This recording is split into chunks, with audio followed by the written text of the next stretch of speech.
Hi everyone, Peter here from Flow High Performance, and in this video we'll be covering how to periodize plyometric training for maximum transfer to sprint performance.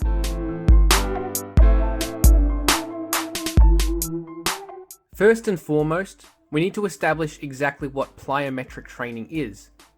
Plyometric training includes any exercises which have a high reliance on the stretch shortening cycle for performance. In particular, we'll be looking at plyometric exercises which have high transfer to sprinting performance. This will primarily refer to jumps and bounds, since these exercises are the most specific to sprint performance. So how can plyometric training be beneficial to sprinting performance? To understand this, we need to have a look at the joint angles and muscle actions occurring during sprinting. If we have a look at acceleration sprinting, we can see that the torso has a forward lean, and the foot strikes the ground behind the body's center of mass. This means that the muscles are working almost completely concentrically. There is essentially zero eccentric action during the first initial few steps of a sprint. This means that there is no stretch shortening cycle occurring during this phase of sprinting. And plyometric training would not be a specific training method to enhance acceleration performance. As an athlete accelerates further and reaches faster running speeds, the muscle actions and joint angles change. During maximal speed running, the foot strikes the ground slightly in front of the athlete's center of mass. This means that there is an eccentric braking force requirement before a concentric propulsion.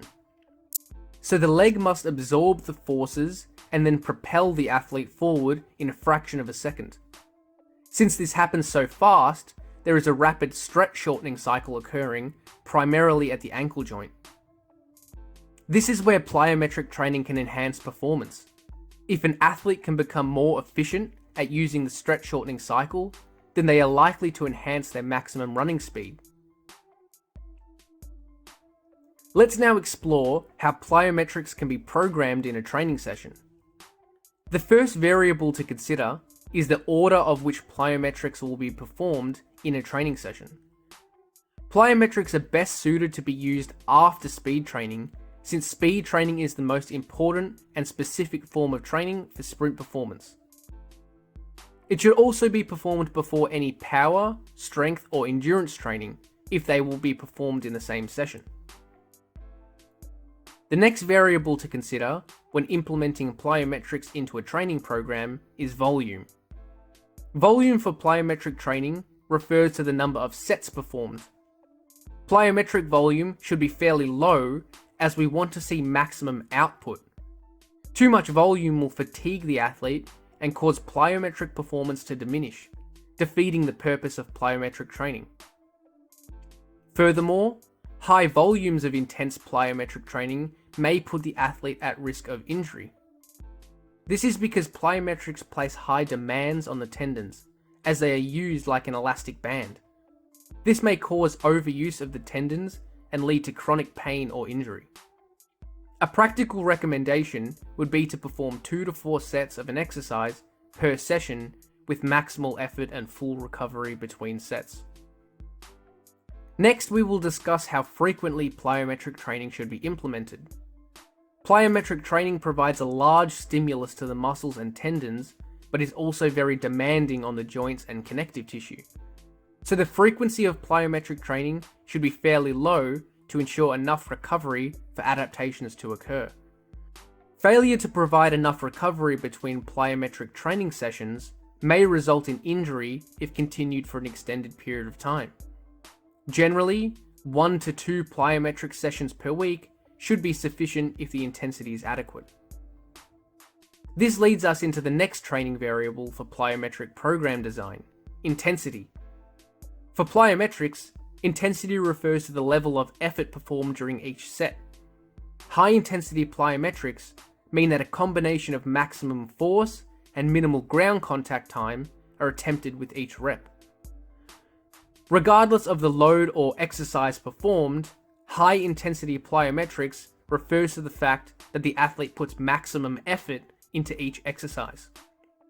Intensity should always be maximal for plyometric adaptations, as this is the most effective for performance adaptations. The last factor to consider when designing a plyometric training program is how the program can be undulated. This is only necessary if the athlete is performing more than one plyometric session per week. Rather than performing the exact same plyometric session twice per week, we can slightly alter each session to provide a small level of variation. This can help the athlete by allowing them to adapt to a slightly different stimulus, and it can assist in reducing training monotony. There are two ways we can undulate plyometric training session to session. The first method is to vary the load. This means that one session can use slightly more load, making it more force dominant, while the other session can use slightly less load, placing more emphasis on the stretch shortening cycle. The second method is to undulate by using unilateral and bilateral variations of the exercise. This means that one session can involve only single leg performance of the exercise, while the other session can use a double leg variation. Let's now create an example weekly structure with all the information we have discussed. The first consideration is to establish what days plyometric training will be performed. Let's use an example and say that this athlete will perform plyometric training twice per week as part of their track sprinting sessions.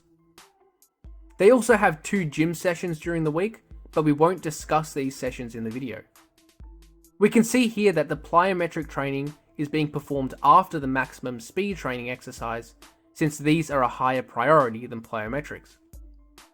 Now, let's establish the volume of plyometrics. For this example, let's use 4 sets per session for each week. Next, we can apply some undulation between each session. For this example, the first session will use unloaded plyometrics, while the second session will use additional load. Now that we have established the fundamentals of programming for plyometric training, we can now explore how to periodize plyometric training. To periodize any form of training, we need to establish a time frame that the athlete needs to peak for. This is usually for an important competition or event that the athlete needs to perform at their absolute best for. For this example, let's use an athlete aiming to peak for a 100-meter sprint race. Let's say that this athlete has 16 weeks to peak for their race as an example. We now know that the training for the next 16 weeks has the goal of maximizing sprint performance at this specific date. So now that we know that there are exactly 16 weeks of training for this athlete to peak, we need to organize the structure of training. It is best to split this 16-week period into smaller mesocycles to neatly alter the emphasis of plyometric qualities and to manage fatigue. Let's break this 16 weeks into 4 blocks of 4 weeks each. These 4 weeks will consist of an unloading week at the beginning of each mesocycle, followed by 3 weeks of overloading training. The primary variable that will be altered in each mesocycle is the plyometric exercise. Based on the exercise that we implement, the force requirements and the speed of the stretch shortening cycle can be adjusted. So when we are close to the athlete's time to peak, the exercise will use more specific plyometric exercises, and when the athlete is further from their peak, less specific exercises will be selected. For the first block, we have chosen depth jumps as a plyometric exercise, where the emphasis will be to maximize jump height. This will mean that ground contact times will be longer and force production will be higher. This is not highly specific to sprinting performance, which is why it has been implemented further from the athlete's peak. This exercise will help build baseline force production qualities, which can then be trained to be produced quicker in subsequent mesocycles. We can also see here that one day uses additional load in the form of a weight vest, while the other day uses no external load. This will slightly undulate the training emphasis of each session. The unloaded day will have more of a velocity emphasis, while the loaded session will have a higher force emphasis. In the second block, we have chosen hurdle jumps as the plyometric exercise. This will require shorter ground contact times than the depth jump used in the previous block, making it slightly more specific to sprinting performance, and having slightly higher transfer to performance. Once again, the loading undulates between sessions. The first session is unloaded, while the second session uses an additional external load. For the third block, the exercise used here is bounds. This is the most specific plyometric exercise to sprinting performance and will have the highest transfer to sprint performance. This is because it requires very short ground contact times as seen during sprinting, and it also is a single leg exercise rather than a double leg. Since we are now getting closer to the athlete's peak, we want to implement more specific exercises to have maximal transfer to the competition event. And again, the loading is undulated between the two sessions. In the last block, we have chosen bounds once again. This is because we don't want to introduce a novel exercise to adapt to in the last 4 weeks before a competition.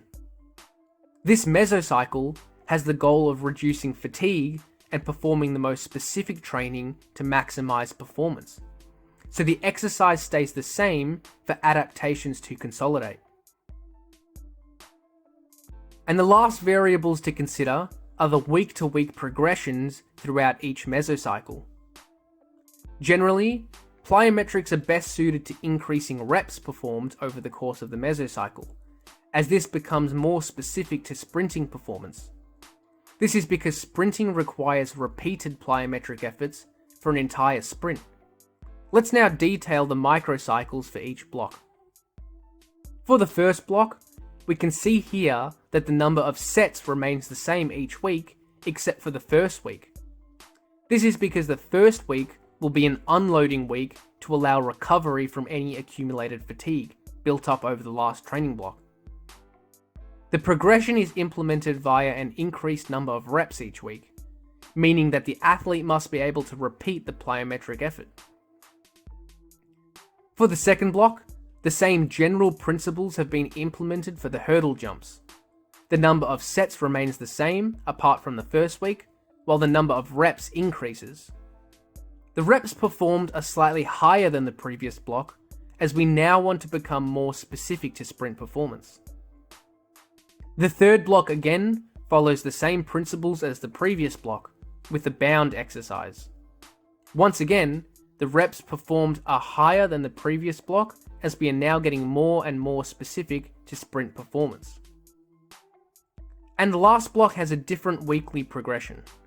In this block, the first week has the highest number of sets, and this decreases each week throughout the block. The number of reps still increases simultaneously to be highly specific.